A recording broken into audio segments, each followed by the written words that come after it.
आज का ये एपिसोड शुरू करने से पहले एक छोटी सी बात। क्या आप भी अपना पॉडकास्ट बनाने की सोच रहे हैं? तो एंकर ट्राई कीजिए। ये पॉडकास्ट बनाने का सबसे आसान तरीका है। नंबर 1, ये फ्री है। नंबर 2, इसमें कई सारे ऐसे टूल्स हैं जो आपको अपने फोन और कंप्यूटर पर रिकॉर्ड और एडिट करने की फैसिलिटी देते हैं। नंबर 3, आप अपने पॉडकास्ट को डिस्ट्रीब्यूट भी कर सकते हैं, जिससे इसे स्पॉटिफाई और दूसरे प्लेटफॉर्म पर सुना जा सके। तो डाउनलोड कीजिए फ्री एंकर ऐप या विजिट कीजिए anchor.fm पर अपना पॉडकास्ट स्टार्ट करने के लिए। ये तो थी एक छोटी सी जानकारी, और अब शुरू करते हैं एपिसोड का सिलसिला। तो आज के एपिसोड में लीजिए सुनिए विश्वंभरनाथ शर्मा कौशिक की लिखी कहानी होड़, मेरी यानी समीर गोस्वामी की आवाज में। ग्रामोफोन एक शब्द बिजली की भांति घर में फैल गया। एक 8 वर्षीय लड़का और एक 12 वर्षीय कन्या चिल्ला उठे, बाबूजी बाजा लाए। हल्ला मत मचाओ, कहकर बाबूजी ने ग्रामोफोन तख्त पर रखवाया। दोनों बालक बालिका उसे घेर कर बैठ गए। बालक ने टर्न टेबल पर उंगली रखकर उसे घुमाया। बाबूजी चिल्ला उठे, हैं, ये क्या करता है? बालक ने चट उंगली उठा ली। वो कुछ देर तक पिता की ओर सशंकित नेत्रों से देखकर बोला, इसे छूने से क्या होता है? पिता के बोलने के पूर्व ही बालिका बोल उठी, बिगड़ जाता है और क्या होता है?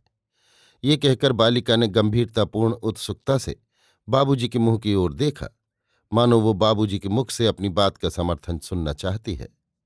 बालक बोला, वाह, बिगड़ेगा कैसे? घूमता तो हुआ ही है।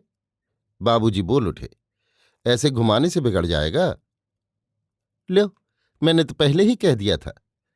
बालिका ने कुछ गर्व तथा बड़प्पन के साथ कहा। इसी समय बाबूजी ने चारों ओर दृष्टि दौड़ाई और पत्नी को वहां उपस्थित न पाकर कुछ खिन्न मुख से पूछा, तुम्हारी अम्मा कहाँ हैं? बुला लाऊं, कहकर बालक अम्मा जी पुकारता हुआ एक कमरे के भीतर घुस गया। इधर बाबूजी ने चाबी भरकर सुई लगाई और एक रिकॉर्ड चढ़ा दिया। रिकॉर्ड के शब्द घर भर में गूंजने लगे। इसी समय बालक अम्मा जी का हाथ पकड़े कमरे से निकला। बाबूजी ने मुंह बनाकर पूछा, कहाँ थी? घंटा भर हो गया आए, तुम्हारा पता नहीं? बच्चों की माता ग्रामोफोन का स्वागत करने के लिए द्वार पर नहीं मिली। ये बात बाबूजी को अच्छी नहीं लगी। पत्नी ने उत्तर दिया, जरा कपड़े वपड़े धर उठा रही थी। बाजा ले ही आए? तोबा, बाजे का स्वागत क्या इन्हीं शब्दों में किया जाता है? जिस वस्तु के लिए साल भर से लालसा लगी हो, उसकी प्राप्ति पर केवल इतना कहना कि ले ही आए। बाबूजी के उत्साह और उमंग पर तुषारापात हो गया। वो बाजे के पास से हट आए और कपड़े उतारने लगे। दोनों बच्चे बाजे के अत्यंत निकट बैठकर उसे कौतूहलपूर्ण दृष्टि से देखने लगे।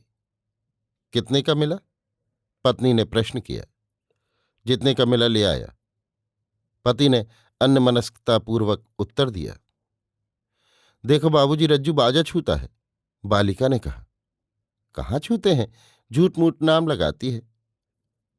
अच्छा, अभी नहीं छुआ था? यद्यपि पत्नी की उदासीनता से बाजे के प्रति बाबूजी की दिलचस्पी कुछ कम हो गई थी, परंतु फिर भी बाबूजी बोल उठे, रज्जू छुओ मत, बिगड़ जाएगा। इसी समय रिकॉर्ड समाप्त हुआ। बाबूजी ने लपक कर बाजे को बंद किया। पत्नी बोल उठी, आवाज तो अच्छी है। पत्नी के इन शब्दों से बाबूजी की मृत प्रायः दिलचस्पी को चंद्रोदय सा मिला। वो झट बोल उठे, 125 लगे भी तो हैं। रिकॉर्ड कितने हैं? अभी तो 1 दर्जन लाया हूं। रिकॉर्डों का क्या, धीरे धीरे काफी हो जाएंगे। रज्जू बोला, बाबूजी बजाओ। बस, अब इस समय नहीं, रात को बजाएंगे, रात में अच्छा लगता है। बच्ची की माता बोली, हाँ हाँ, रात में बजाएंगे, अभी रहने दो। बाबूजी ने कहा, अम्मा जी, मैंने देख लिया है, अब मैं बजा लूंगी। मैं भी बजा लूंगा, रज्जू बोल उठा। हाँ, तुम बजा लोगे, तोड़ ताड़ के रख दोगे, बालिका ने मुंह बनाकर कहा। बाबूजी ने बाजा समेटकर एक किनारे रख दिया। उपर्युक्त बाबू मुकुट बिहारी लाल के पड़ोस में रामचरण दास नामक एक सज्जन रहते थे। ये महाशय मुकुट बिहारी लाल की अपेक्षा कुछ अल्पवयस्क थे। ऊपर से तो इन दोनों पड़ोसियों में सद्भाव था, परंतु रामचरण दास के हृदय में मुकुट बिहारी लाल के प्रति कुछ ईर्ष्या भाव था। रात के 9 बजे थे। रामचरण दास अपनी पत्नी सहित छत पर लेटे थे। इसी समय मुकुट बिहारी लाल के घर में ग्रामोफोन बजना प्रारंभ हुआ। रामचरण दास की पत्नी बोल उठी, लग पड़ता है मुकुट बिहारी बाजा लाए हैं। रामचरण दास बोले, लाए होंगे, क्या पता। दोनों चुपचाप होकर रिकॉर्ड सुनने लगे। रिकॉर्ड समाप्त होने पर रामचरण दास की पत्नी बोली, कैसा है? मामूली मालूम होता है, आवाज बहुत साफ नहीं है। आवाज तो साफ है, पत्नी ने कहा। क्या साफ है? आजकल ऐसे ऐसे बाजे बने हैं कि मालूम ही नहीं होता कि बाजा बज रहा है। यही मालूम होता है कि गाना बजाना हो रहा है। हाँ, ये बात तो मालूम होती है। तब इसी से तो कहता हूं मामूली है। तुम तो बाजा लाते ही रह गए।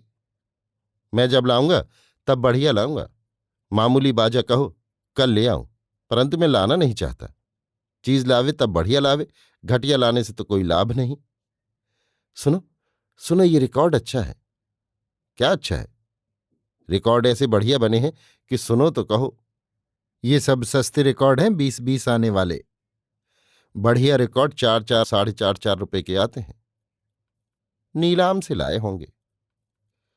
नीलाम में भला कहीं चीज लाभ से मिलती है? मैं लाऊंगा तो चीज नई लाऊंगा। हाँ और क्या, चीज लावे तो नई लावे, पुरानी चीज किस काम की। इसी प्रकार जब तक दोनों जागते रहे टीका टिप्पणी करते रहे। यद्यपि दोनों को बाजा अच्छा मालूम हो रहा था, परंतु दोनों अपने अपने मनोगत भावों को दबाकर लापरवाही दिखा रहे थे। अंत में बाजा सुनते सुनते दोनों सो गए। सवेरे 4 बजे शहनाई की आवाज सुनकर पहले पत्नी की आंख खुली। उसने जो गौर किया तो मालूम हुआ पड़ोस में वही रात वाला ग्रामोफोन शहनाई आलाप रहा है। इस समय रात के सन्नाटे में शहनाई की आवाज बड़ी भली मालूम हो रही थी। वो ध्यानपूर्वक सुनकर उसका आनंद लेने लगी। थोड़ी देर में रामचरण दास की भी आंख खुल गई। उन्होंने पत्नी को जागते देख पूछा, क्यों जाग रही हो? क्या कहूं, बाजे ने जगा दिया। इन्होंने मुंह अंधेरे से ही फिर टेंटे लगाई। उधर रात के 12 बजे तक सोने न दिया, अब फिर 4 बजे से लग्गा लगा दिया। पत्नी ने मुंह बनाकर कहा। बाबू रामचरण दास हंसकर बोले, नया शौक है, पहले कभी बाजा काहे को नसीब हुआ था। तो ऐसा भी शौक किस काम का कि दिन देखे न रात। उनसे पत्नी ने कहा और मन ही मन सोचा, शहनाई का रिकॉर्ड एक बार लगावें तो अच्छा। ऐसे बाजे से तो वे बाजे भले, सवेरे सवेरे नींद हराम की। पत्नी से रामचरण दास बोले और मन में सोचा, चाहे जो हो बाजा अवश्य खरीदना चाहिए। राम राम, इस बाजे ने तो नाक में दम कर दिया। कहती रामचरण दास की पत्नी छत पर चढ़ गई। शाम का समय था, ठंडी हवा चल रही थी। रामचरण दास की पत्नी ने अपनी छत पर से मुकुट बिहारी की छत की ओर झांका। मुकुट बिहारी की पत्नी चारपाई पर लेटी हुई थी। उनकी कन्या बाजा बजा रही थी। पास में उनका पुत्र बैठा हुआ था। पड़ोसन को झांकते देखकर मुकुट बिहारी की पत्नी बोली, आओ बहन, बाजा सुन लो। रामचरण की पत्नी बोली, इसका क्या सुनना, गली गली बजा करते हैं। सुनते सुनते कान पक गए। मुकुट बिहारी की पत्नी को ये बात बुरी मालूम हुई। उसने व्यंग्यपूर्वक कहा, जिनके पास है उन्हें सुनना ही पड़ता है। इसी के मारे तो हमने अभी तक मंगाया नहीं। उन्होंने कई बेर इच्छा की कि ले आवें, पर मैंने मना कर दिया। 2-4 दिन तो अच्छा मालूम होता है, फिर अच्छा नहीं लगता। रिकॉर्ड नए आते रहें तो सदा अच्छा लगता रहता है, पुराने रिकॉर्ड तो बुरे लगेंगे। ये पैसे का खेल है बहन, इसमें 10-20 रुपए हर महीना खर्चता रहे तो अच्छा लगता है। पैसे की बात तो है ही है, पर सारी बात यह है कि मुझे तो अच्छा ही नहीं लगता। पैसे का खेल है ना। कितने का लिया? रामचरण दास की पत्नी ने पूछा। 125 का बाजा है, रिकॉर्ड अलग से। घटिया है, अच्छा बाजा 150-200 से कम नहीं मिलता। नीलाम से लिया होगा। नीलाम से नहीं लिया, बिल्कुल नया है। हमारे यहाँ नीलाम की चीज नहीं आती। तुम नीलाम से मंगा लेना, सस्ता मिल जाएगा। हमें तो शौक ही नहीं है। हाँ, पैसे का खर्च है। शौक हो तो पैसा भी हो जाता है। जब शौक ही नहीं तो चाहे मुफ्त मिले तब भी भारू है। इतना कहकर रामचरण दास की पत्नी वहां से हट आई, परंतु उसके हृदय में पड़ोसन की बातों से बड़ा शोक हुआ। पति के आने पर उसने उनसे कहा, आज मुकुट बिहारी की घरवाली ने ऐसी कही कि क्या कहूं। बात बात में ये ताना देती थी कि पैसे का खेल है, पैसे का खर्च है। ऐसी बड़ी पैसे वाली है, उन्हीं के पास तो पैसा है और किसी के पास तो थोड़ा ही है। चाहे जो हो, अब एक बाजा तो लेना ही पड़ेगा। जब तक बाजा नहीं आ जाएगा मेरे जी को कल न पड़ेगी। रामचरण दास बोले, अच्छी बात है, देखो कुछ न कुछ प्रबंध करूंगा। अंत में रामचरण दास ने 200 रुपये कर्ज लेकर एक बाजा खरीद ही लिया। अब दोनों ओर से जवाबी लड़ने लगी। दिन भर कोई न कोई बाजा बजा ही करता था। जब मुकुट बिहारी के यहां बंद होता तो रामचरण दास के यहां बजने लगता, और जब रामचरण के यहां बंद होता तो मुकुट बिहारी लाल के यहां बजने लगता। मोहल्ले वालों की नाक में दम हो गया, परंतु करते क्या, मजबूर थे। ग्रामोफोन बजाना कोई कानूनी जुर्म नहीं था। परंतु अब लोगों को ये आश्चर्य होने लगा कि समय असमय ग्रामोफोन बजाना जुर्म क्यों नहीं समझा जाता। रिकॉर्डों में भी होड़ चलने लगी। मुकुट बिहारी लाल आज जो रिकॉर्ड लाए, 2-3 दिन बाद रामचरण दास भी वही रिकॉर्ड लाए, अथवा रामचरण दास को कोई नया रिकॉर्ड लाना ही पड़ा। और लुत्फ ये कि दोनों को एक दूसरे से शिकायत।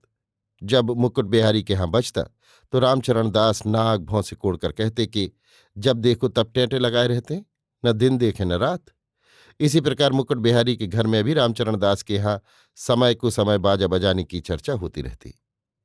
मोहल्ले वालों को तो दोनों से शिकायत थी। अंत में जब मोहल्ले वाले तंग आ गए तो ये सोचा गया कि इस युद्ध को समाप्त करना चाहिए। मोहल्ले के कुछ बड़े बूढ़े इस बात के लिए उद्यत हुए।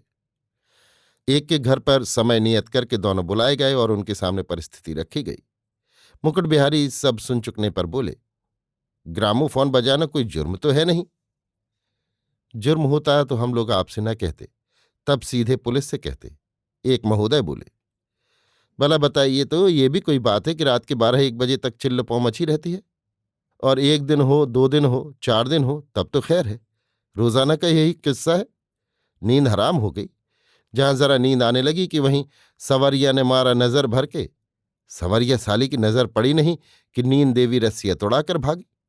वैसे तो चाहे संवरिया की नजर न मारती, मगर जनाब इस तरह तो सचमुच मार डालेगी। एक दूसरे महाशय ने उत्तेजित होकर कहा, हम तो बाजा अवश्य बजाएंगे। रामचरण दास ने कहा, बजाइए, कोई मना नहीं करता, परंतु समय को समय देखकर बजाइए। ये नहीं कि रात के 2 बजे आंख खुल गई तो उसी समय रेतने लगे। वाह, ये भी कोई शराफत है। ये बीज मुकुट बिहारी का बोया हुआ है, ना ये बाजा लाते ना मुझे लाना पड़ता। ये कैसे? एक ने प्रश्न किया। ये बाजा लाए, इनकी पत्नी और मेरी पत्नी में कुछ वार्तालाप हुआ, कुछ ताना दिया होगा, बस मेरी पत्नी मेरे पीछे पड़ गई, मजबूर होकर मुझे भी लाना पड़ा।